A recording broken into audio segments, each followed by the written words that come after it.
রাজনীতির এই সংকটটা বেগম জিয়া 2013 সালে মাননীয় প্রধানমন্ত্রীর টেলিফোন কলটা পজিটিভলি রিসিভ করে তার সাথে আলোচনার ভিত্তিতে সাংবিধানিক প্রক্রিয়ায় 14 নির্বাচনে অংশগ্রহণ করলে আজকের এই পরিস্থিতির তৈরি হতো না। রাজনীতির সংকটটা বেগম জিয়া আমি মনে করি এখানে 80% দায়ী। জন্য উনি বুঝাইতে চাইলেন যে 72 থেকে 75 পর্যন্ত এমপিরা ঢাকায় ছিলেন, সে কারণে বলেছিলেন যে I will make politics difficult for the politician. এটা পিওরলি একটা ভুল এবং অসত্য তত্ত্ব। সত্য তত্ত্ব এটা, জিয়াউর রহমান বাংলাদেশের রাজনীতিতে অবৈধভাবে এসেছিলেন, সেইটাকে বৈধতা দিয়ে উনি এই কথাগুলো বলেছিলেন যাতে রাজনীতিটাকে বিরাজনীতিকরণ করা। ভুলে গিয়েছিলাম আজকে আনার সম্পর্কে যেটা বলেছেন আমি জানি না, যদি হয়ে থাকে এগুলো তো অবশ্যই দল হিসেবে আওয়ামী লীগের বিবেচনা করা উচিত, কারণ Awami League is such a political party.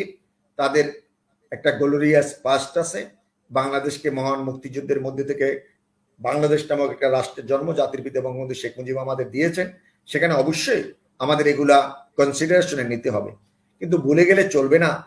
আজকে জনাব ঠাকুর যখন বলেন বা আপনারা যখন বলেন আনার চোরাত কারবারির সাথে জড়িত, এদেশে আমরা একজন স্বরাষ্ট্র প্রতিমন্ত্রীকে দেখেছিলাম যে উনি চোরাচালের কারবারির সাথে ব্রিফকেস টানতেন, তাকে তো স্বরাষ্ট্র প্রতিমন্ত্রী করেছিলেন তারেক রহমান, লুৎফুজ্জামান বাবর, যিনি 2004 সালে 21 আগস্ট গ্রেট হামলার অন্যতম হোতা, তাকেও এই রাষ্ট্র প্রতিমন্ত্রী বানিয়েছিল। এটা আজকে থেকে নয়, রাজনীতিটা কখন নষ্ট হয়েছিল? আমি যে বললাম জিয়াউর রহমান যখন বলেছিলেন I will make politics difficult for the politician.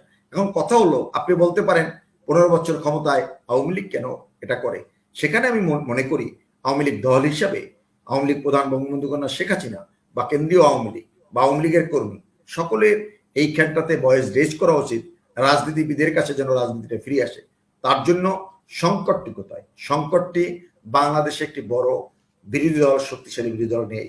একটি শক্তিশালী বিরোধী দল যদি থাকতো, সেটা সংকটটাও 2014 সালের 14 সালে যদি বিএনপি অংশগ্রহণ করত, তাহলে কিন্তু আওয়ামী লীগ তার যোগ্যতম প্রার্থী জনপ্রিয় প্রার্থীটাকেই মনোনয়ন দিতেন। 14 সালেই আমি মনিরুজ্জামান মনির এমপি হতাম। 24 সালের যে শাহজাহানুমার ইস্যুতে আমাকে নিয়ে কথা বলছেন, আমি 10 বছর আগে এমপি থাকতে পারতাম। এটাও ওনাদের ভুল রাজনীতির শিকার। আমি হচ্ছি, উনিও হচ্ছেন, এবং ওনাদের রাজনীতি এখন এমন একটা জায়গায় ঠিক আছে, ওনারা যে কোনো নির্বাচনে এখন ভয় পায়, নির্বাচনের করার সাহস নাই, কিন্তু তার কর্মীরা কিন্তু তাদের চ্যালেঞ্জ করে স্থানীয় সরকার নির্বাচনে অংশগ্রহণ করছে। আমার নির্বাচনী আসনে রাজাপুর কাঠালে 29 তারিখে নির্বাচন, সেখানে কিন্তু কয়েকজন উপজেলা চেয়ারম্যান হিসেবে 2 জন ক্যান্ডিডেট সরাসরি বিএনপি রাজনীতির সাথে জড়িত, আবার একজন আওয়ামী লীগের ক্যান্ডিডেট, তার পক্ষে বিএনপির সভাপতি সাধারণ সম্পাদক কাজ করছে। কাঠালিয়াতে বিএনপির একজন সরাসরি ক্যান্ডিডেট আছেন, তারা ভোট চাচ্ছেন এবং তারা ভালোভাবে প্রতিদ্বন্দ্বিতা করছেন। তার মানে হলো বিএনপির নেতৃত্বকে তৃণমূল বিএনপি তারা বিদ্যাঙ্গুলি প্রদর্শন করে তারা নির্বাচন করছে। সংকট এই জায়গাটাতেও আছে। আমরা যেটা করছি, হ্যাঁ, যখন আপনি আমাকে সুযোগ দিবেন, স্বেচ্ছাচারিতা করার যখন সুযোগ মানুষ পায়, এটা মানুষের হয়তোবা মনোজগতে নেতিবাচক একটা থাকলে আপনার গুডসোল ব্যাডসোল, মানুষ হিসেবে আমার গুডসোলও আছে, ব্যাডসোল আছে। আমি যতক্ষণ পর্যন্ত আমার ব্যাডসোলটাকে কন্ট্রোল করে রাখতে পারবো ততক্ষণ পর্যন্ত আমি ভালো মানুষ, যতক্ষণ পর্যন্ত এটাকে না রাখতে পারবো তখন আমি খারাপ মানুষ। সে কারণে রাজনীতির এই সংকটটা বেগম জিয়া 2013 সালে মাননীয় প্রধানমন্ত্রীর টেলিফোন কলটা পজিটিভলি রিসিভ করে তার সাথে আলোচনার ভিত্তিতে সাংবিধানিক প্রক্রিয়ায় 14 নির্বাচনে অংশগ্রহণ করলে আজকের এই পরিস্থিতির তৈরি হতো না। রাজনীতির সংকটটা বেগম জিয়া আমি মনে করি এখানে 80% দায়ী। ঠাকুর সাহেবদের এখন বইয়ের নামটা যেহেতু শুনে গেলাম, অত্যন্ত দুর্ভাগ্যজনক হলেও সত্যি, রাজনীতির সবচেয়ে ট্র্যাজিক পয়েন্ট হলো এই, ঠাকুরবাই যার নাম বলে উনি এখানে কোট করেছেন, উনি অফকোর্স একজন প্রাজ্ঞ রাজনীতিবিদ ছিলেন, কিন্তু মনস্তাত্ত্বিকভাবে যে ব্যক্তি একজন খুনির সাথে রাজনৈতিক দল করেছিলেন, খুনি মোস্তাকের সাথে ডেমোক্রেটিক লীগ করেছিলেন এবং 88-র কথা বলেন, তার আগে থেকেই এই খুনি মোস্তাকের সাথে ডেমোক্রেটিক লীগ করেছিলেন এই অলিয়াহাদের লেখাকে আমি অন্তত, যে মনস্তাত্ত্বিকভাবে যে খুনির সাথে দল করেছে সেও খুনি, তার বইয়ের রেফারেন্সকে আমি অন্তত কনফিডেন্সে নিলাম। আপনি একটা ব্যাখ্যা শেষ পর্যন্ত দাঁড় করালেন যে I will make politics difficult for the politician. আপনারা বুঝতে চেয়েছেন যে জিয়াউর রহমান রাজনীতিবিদরা ঢাকায় বসে থাকেন, সেটাকে উনি মিন করে এই কথাগুলো বলেছেন। উনি এই ব্যাখ্যাটা দাঁড় করছেন। তো জিয়াউর রহমান কোন সময় কোন আমলে রাজনীতি প্রক্রিয়ার মধ্যে থেকে বেড়ে উঠেছিলেন যে এই কারণে উনি এই রকমের একটা প্রবর্তন করলেন যে I will make politics difficult for the politician. বিষয়টা সেটা না, বিষয়টা রাজনীতিকে সংকট তৈরিটা করার জন্যই উনি অবৈধভাবে ক্ষমতা গ্রহণ করেছিলেন। এবং একই সাথে 3টে পদ, যেটা আমার ভাই শেষের অংশ আমি শুনলাম, তার আগের কথাগুলো আর ক্লিয়ার শোনাচ্ছিল না। উনি বলছিলেন যে রাষ্ট্রপতি কিভাবে হয়েছে, বঙ্গবন্ধুর বোধহয় ব্যাখ্যা টাকা দিয়েছিলেন, ওইগুলো আমি নাই গেলাম। 77-এ ইয়েস অর নো ভোটের মধ্যে থেকে 70-এর নির্বাচনে বঙ্গবন্ধু শেখ মুজিব নির্বাচনের মধ্যে থেকে বাঙালিরা,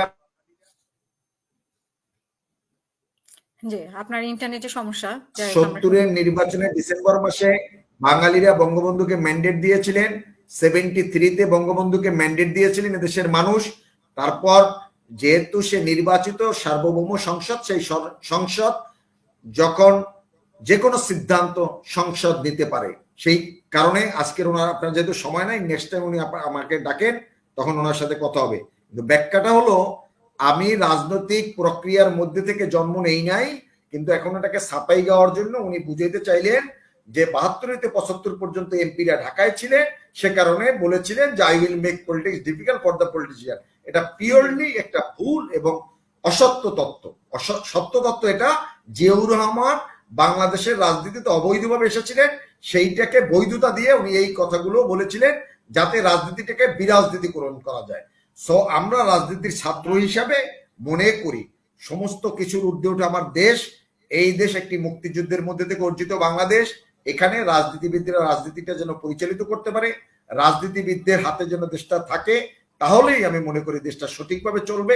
এবং দুর্নীতি, অন্যায় এর বিরুদ্ধে ঠাকুর আমাদের কণ্ঠ সোচ্চার করতে হবে। একটাই স্লোগান হওয়া উচিত, রাজনীতিবিদের দুর্নীতিকে না বলা। 16 বছর পরে এখন আমরা এটা আমি শুরু থেকে সবসময় বলি, এটা আমি শুরু থেকে শেষ সময় পড়ি। যখন বাংলাদেশে 10% নামে খ্যাত হাওয়া ভবন ছিল, তখনও কিন্তু আমরা 23 নম্বর উনিও বলবে 1 মিনিট শেষ করবেন, মুশাররফ ভাই 1 মিনিটে শেষ করবেন। হাওয়া ভবন হয়ে গেছে, বাংলাদেশ লুটপাট ভবনে পরিণত হচ্ছে। এখন তো জিরো টলারেন্স আনা হবে, এবার তো জিরো টলারেন্স।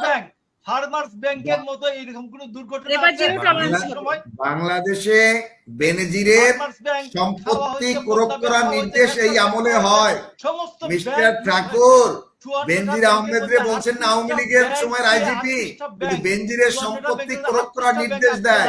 আর যখন 21শে আগস্ট গ্রেনেড হামলা হয়, তখন তার বিচার করা যাবে না। এই রকমের রাষ্ট্র যখন দাঁড়ায়, তখন বোঝা যায় রাষ্ট্র কি সঠিক ছিল না বেঠিক ভাবে চলেছে। আজকের রাষ্ট্র সঠিক ভাবে চলছে।